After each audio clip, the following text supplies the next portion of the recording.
Now we will see another component of Scratch software, that is stage and background. The stage is the background of the project but can have scripts, backdrops or costumes and sounds similar to a sprite. अभी हमने पहले पढ़ा sprites के बारे में कि sprites कैसे behave करेंगे। उसके लिए हम लोग हर स्प्राइट के लिए क्या करते हैं, स्क्रिप्ट्स को क्रिएट करते हैं। ओके, उसी तरह बैकग्राउंड कैसे चेंज होगा या फिर बैकग्राउंड के कॉस्ट्यूम्स कैसे बिहेव करेंगे, उसके लिए भी हम कुछ स्क्रिप्ट्स क्रिएट करते हैं। इसके अलावा हम लोग बैकग्राउंड्स में साउंड भी प्ले करा सकते हैं। ओके, यहाँ आप देखो, ये जो आपने एरिया देखा था इंटरफेस में, okay, it is known as stage. Okay, and the blank white area on the stage is called backdrop. Okay, यहाँ स्टेज क्या है, stage is the area, okay, and the costume, okay, जो इसका पीछे का व्हाइट एरिया है वो उसका क्या हो गया, backdrop. Okay, which can be changed. Backdrop is just like costume.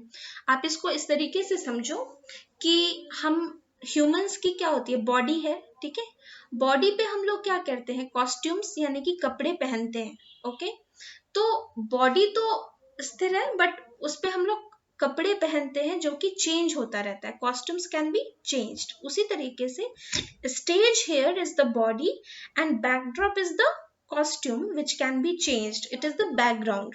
Okay, now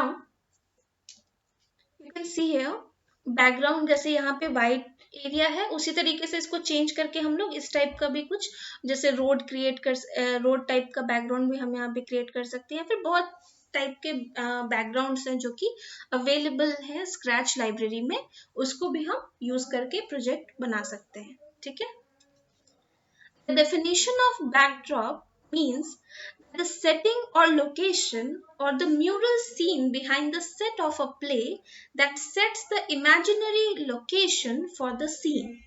What does it mean कि बैकड्रॉप क्या हो गया, सिंपली बैकग्राउंड है। ठीक है, कोई भी प्ले, कोई भी ड्रामा होता है तो उसके पीछे का बैकग्राउंड हम लोग ड्रामा के मुताबिक सेट करते हैं ना।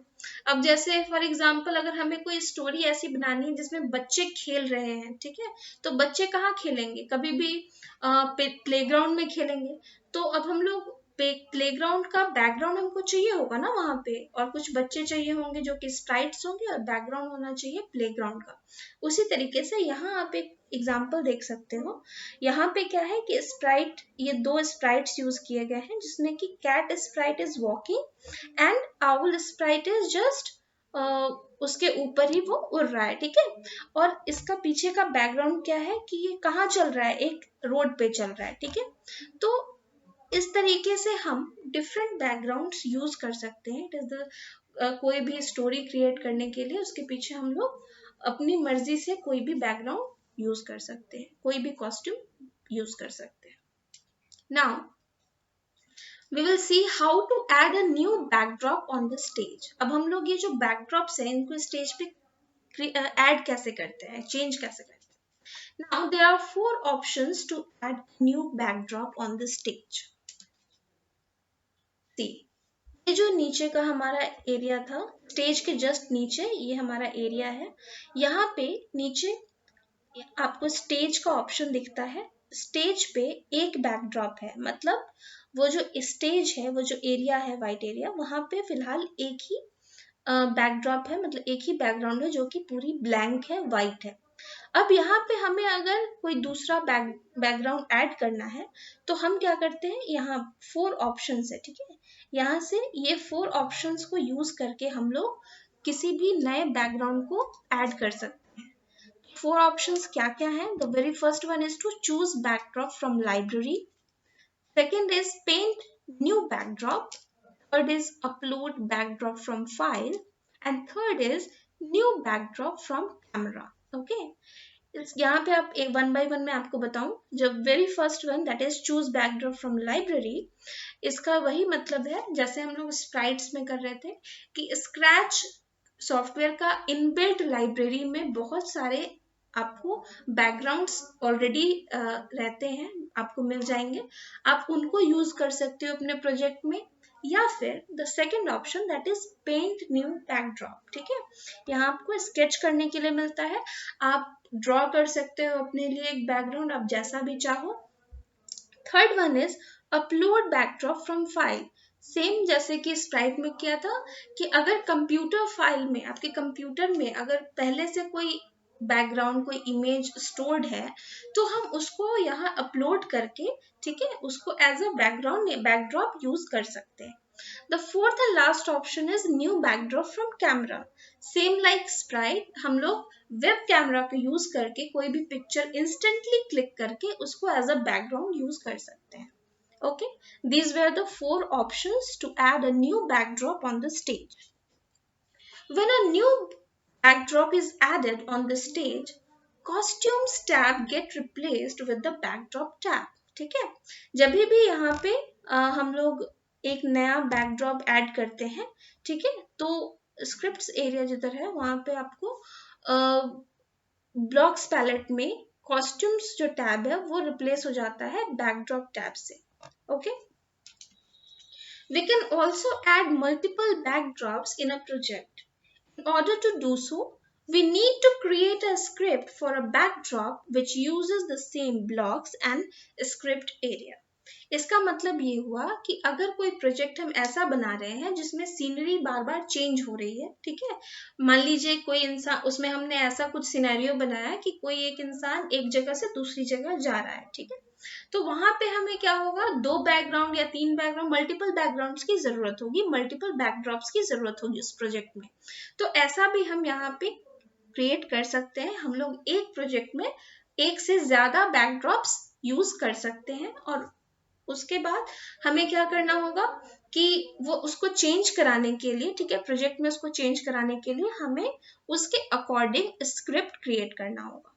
ठीक है, delete a backdrop, we need to click on the delete button from the backdrops tab that appears on the top right of the selected backdrop। ठीक है, किसी भी बैकड्रॉप को अगर डिलीट करना हो तो बैकड्रॉप के ऊपर हम लोग राइट क्लिक करते हैं तो मेन्यू आएगा, मेन्यू अपीयर होता है जिसपे डिलीट का ऑप्शन होगा and we have to click on it to delete the backdrop. Okay, now we will see blocks and blocks palette.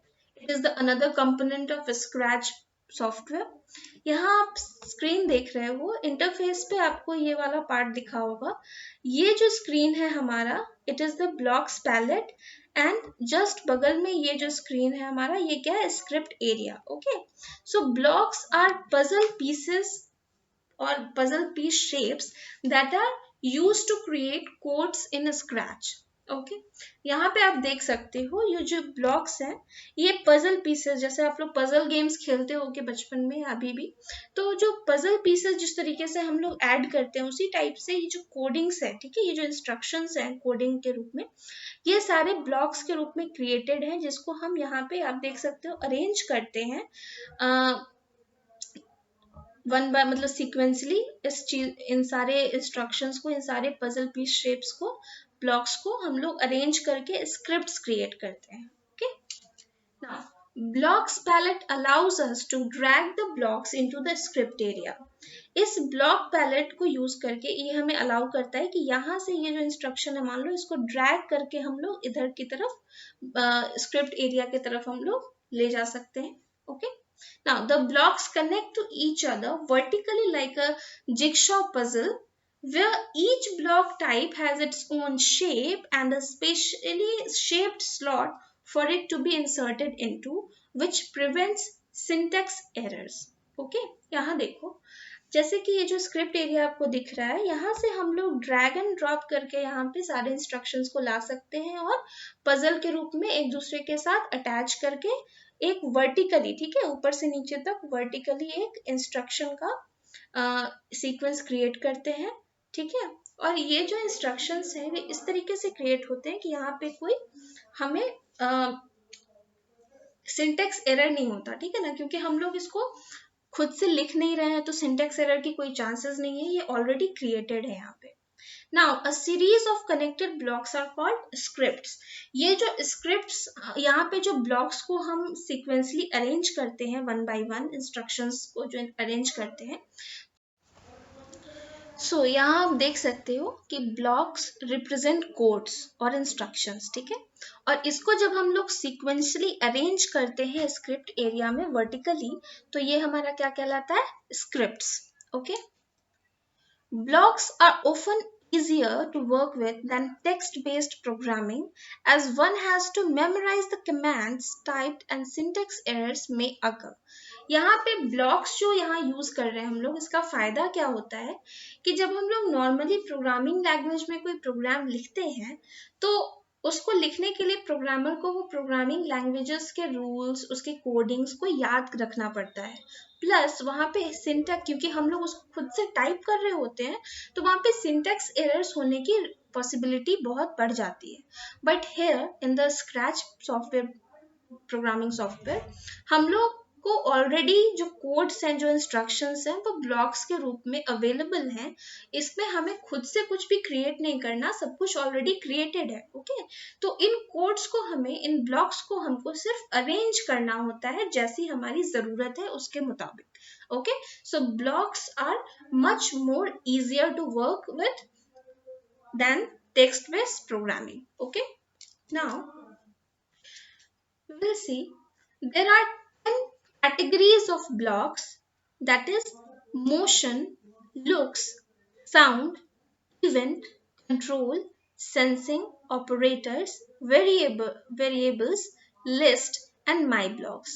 Okay, so यहाँ पे आप देख सकते हो कि there are 10 categories of blocks. ये सारे जो कैटेगरीज हैं, ये ब्लॉक्स की कैटेगरीज हैं। ये सारी ब्लॉक्स, ये कैटेगरीज हमें डिफरेंट टाइप्स ऑफ, जैसे मोशन है, तो मोशन इवेंट, मोशन जो है हमारा, मोशन ब्लॉक के अंदर कोडिंग जितनी भी होगी, जितनी भी इंस्ट्रक्शंस होंगी, वो मोशन से रिलेटेड होंगी। मतलब स्प्राइट को किस टाइप से, उसके मोशन से रिलेटेड कोई भी इंस्ट्रक्शन जो होगा वो इस कैटेगरी में आएगा। सेकेंड वन इज लुक्स, तो लुक्स है तो फिर आपको वो कैसा दिखेगा, वो किस तरीके से बात करेगा, या फिर किस तरीके का एक्शन होगा, वो लुक्स बताता है। ओके, सिमिलर वे में ये सभी ब्लॉक्स की कुछ अलग अलग फंक्शनैलिटीज हैं, जो कि आपने ऑलरेडी क्लास 5 में पढ़ रखी हैं। आपने ये ब्लॉक्स को देखा है कि सारे ब्लॉक्स की वर्किंग क्या क्या होती है।